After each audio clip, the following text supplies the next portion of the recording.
Selamat datang di channel Kimia with Mr. Bayu. Kali ini kita akan membahas master konsep kimia tentang titrasi asam basa. Apakah yang dimaksud dengan titrasi asam basa? Secara definisi, titrasi asam basa merupakan metode untuk menentukan kadar atau konsentrasi suatu larutan asam atau basa dengan larutan yang telah diketahui konsentrasinya. Oleh karena itu, pada titrasi asam basa menggunakan konsep penetralan atau netralisasi, di mana asam bereaksi dengan basa akan menghasilkan garam dan air. Pada titrasi asam basa terdapat istilah titik ekuivalen dan titik akhir titrasi. Titik ekuivalen didefinisikan sebagai keadaan saat asam dan basa tepat habis bereaksi. Secara stoikiometris dapat diartikan bahwa jumlah mol ekuivalen asam akan sama dengan mol ekuivalen basa. Sedangkan titik akhir titrasi merupakan keadaan saat terjadinya perubahan warna indikator yang menandakan bahwa titrasi harus dihentikan. Oleh karena itu, titik akhir titrasi harus sedekat mungkin dengan titik ekuivalen agar ketepatan hasil titrasi diperoleh dengan baik. Untuk melakukan titrasi, diperlukan rangkaian alat yang terdiri atas klem sebagai penjepit buret, statip sebagai penopang atau penyangga rangkaian, buret sebagai tempat larutan baku atau titran yang telah diketahui konsentrasinya. Pada buret terdapat skala yang menunjukkan jumlah volume titran yang digunakan pada titrasi. Labu Erlenmeyer digunakan sebagai tempat titrat, yaitu larutan yang akan kita cari konsentrasinya. Titrasi dilakukan dengan bantuan indikator asam basa. Indikator asam basa merupakan zat yang dapat berubah warna dalam suasana asam dan basa. Pemilihan indikator harus tepat dan sesuai dengan titrasi yang dilakukan. Umumnya, penambahan indikator pada titrasi hanya 2-3 tetes. Berikut ini merupakan contoh indikator yang umum dan sering digunakan pada titrasi asam basa. Ada metil merah, bromtimol biru, dan fenolftalen. Selanjutnya, kita akan mempelajari tentang jenis titrasi asam basa, yaitu titrasi asam kuat dengan basa kuat, titrasi basa kuat dengan asam kuat, titrasi asam lemah dengan basa kuat, titrasi basa lemah dengan asam kuat. Titrasi dapat digambarkan dengan sebuah grafik atau yang lebih dikenal dengan kurva titrasi. Kurva titrasi menyatakan perubahan pH pada proses titrasi. Bentuk kurva titrasi bergantung kepada kekuatan asam dan basa yang direaksikan. Pada titrasi asam kuat dengan basa kuat, sebagai contoh, ditampilkan kurva titrasi antara 25 ml larutan HCl 0,1 molar dengan larutan NaOH 0,1 molar. Sebelum titrasi, pH larutan awal merupakan pH dari larutan HCl. Selanjutnya, ketika titrasi dimulai, pH larutan bertambah seiring dengan penambahan larutan NaOH. Pada saat titik ekuivalen, semua larutan HCl habis bereaksi dengan larutan NaOH, membentuk garam NaCl dan air. Karena garam NaCl tidak terhidrolisis, maka pH larutan pada titik ekuivalen adalah 7.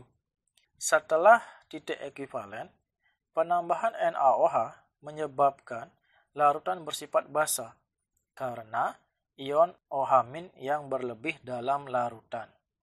Pada titrasi basa kuat dengan asam kuat, antara 25 ml larutan KOH 0,1 molar dengan larutan HCl 0,1 molar, sebelum titrasi, pH awal larutan merupakan pH dari larutan KOH. Selanjutnya, pH larutan turun seiring dengan bertambahnya larutan HCl. Pada saat titik ekuivalen, semua larutan KOH habis bereaksi dengan larutan HCl, menghasilkan garam KCl dan air. Karena garam KCl tidak terhidrolisis, maka pH pada titik ekuivalen adalah 7. Setelah titik ekuivalen, penambahan larutan HCl menyebabkan larutan bersifat asam karena adanya ion H+ yang berlebih dalam larutan. Untuk titrasi asam lemah dengan basa kuat antara HCN dengan NaOH, mula-mula pH larutan akan sama dengan pH larutan HCN. Ketika titrasi dimulai, sebagian HCN akan bereaksi dengan NaOH membentuk garam NaCN. Oleh karena itu, terbentuk larutan penyangga asam dari sisa asam lemah dengan garamnya, yaitu HCN dengan NaCN. Keadaan ini berlangsung sampai sebelum titik ekuivalen. Pada titik ekuivalen, garam NaCN yang terbentuk terhidrolisis sebagian menghasilkan ion OH-, sehingga pada titik ekuivalen pH larutan lebih dari 7. Pada titrasi ini, indikator yang dapat digunakan adalah phenolftalen. Untuk titrasi basa lemah dengan asam kuat, pada saat titrasi dimulai dan sebelum mencapai titik ekuivalen, sebagian larutan NH4OH akan bereaksi dengan HCl membentuk garam NH4Cl, sehingga menghasilkan larutan penyangga basa. Sedangkan pada saat titik ekuivalen, garam NH4Cl yang terbentuk mengalami hidrolisis sebagian dan menghasilkan ion H+. Oleh karena itu, pH pada titik ekuivalen kurang dari 7. Indikator asam basa yang dapat digunakan pada titrasi ini adalah metil merah. Bagaimana perhitungan untuk menentukan konsentrasi titrat pada titrasi asam basa? Ketika titrasi mencapai titik ekuivalen, mol ekuivalen asam akan sama dengan mol ekuivalen basa. Secara matematis dapat dituliskan V asam dikali N asam sama dengan V basa dikali dengan N basa. N atau normalitas merupakan hasil perkalian antara M molaritas dengan jumlah ion H+ atau ion OH-. Sehingga dapat dituliskan V asam dikali dengan M asam dikali N sama dengan V basa dikali M basa dikali dengan N, atau disederhanakan menjadi VA dikali MA dikali N akan sama dengan VB dikali MB dikali dengan N. Untuk lebih memahaminya, mari kita coba latihan soal berikut ini. Latihan soal. Perhatikan data hasil titrasi 25 ml larutan CH3COOH dengan larutan NaOH 0,1 molar berikut. Tentukan konsentrasi larutan CH3COOH. Untuk pembahasan, diketahui volume asam adalah 25 ml. Volume basa dapat ditentukan dengan cara merata-ratakan volume NaOH yang digunakan dari ketiga percobaan, sehingga volume basa diperoleh sebesar 20 ml. Molaritas basa 0,1 molar. Ditanya molaritas asam.